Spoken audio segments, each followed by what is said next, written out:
Hello, my name is Chavez, and I'm going to break down the armor lock ability on Halo Reach.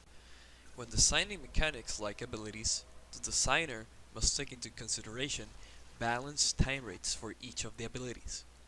A rate that feels fair in the game's system and is not exploited by the players. All the equipped abilities can be seen on the inferior left corner of the player's UI, and it is represented by a circle with the abilities icon in the middle and a light blue circular progress bar that represents the duration of the ability. As the players hold the ability button, the progress bar starts to decrease. Once the progress bar reaches 0%, the ability icon blinks for a set number of seconds, and then the ability slowly starts to recharge.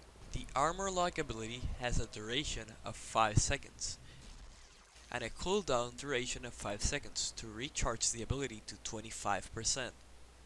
The player can use the ability again at 25% charge, but the player has to wait 14 seconds in order to recharge the ability to 100%. If the player stops holding the ability button before the bar hits 0%, the bar stops and starts recharging after the same cooldown time as entirely using the ability. If the bar is not at 0% yet and the player presses the ability button before the cooldown timer is complete, the ability bar continues from the percentage the player left it at until it is at 0%, or the player stops pressing the button again. The armor lock is the only ability where the player is penalized for doing this by decreasing the bar by 15%, for what must be balancing reasons. Time rates vary on the rest of the abilities in the game, depending on the ability itself and what the designers chose as a fair balanced time rate, depending on how the ability affects gameplay and how abilities influence it. The player is invincible and immune to every type of damage while using the armor lock ability. Some bullets bounce off the player model. Some bullets break. Grenades don't do any damage. If the player activates the shield with a plasma grenade stuck to the model, the grenade bounces off. There's no melee damage unless the player is hit by the energy sword at the last frame of the animation.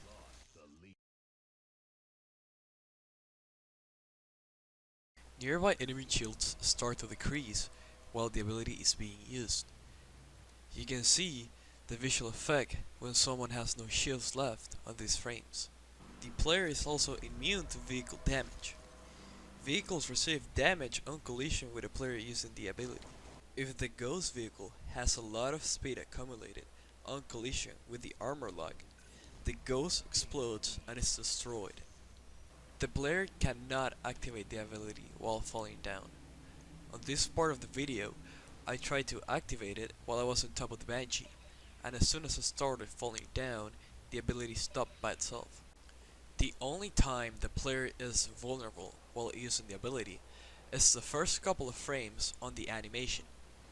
In this section of the video, I'm spamming the ability button and it looks like I'm crouching, but I'm not.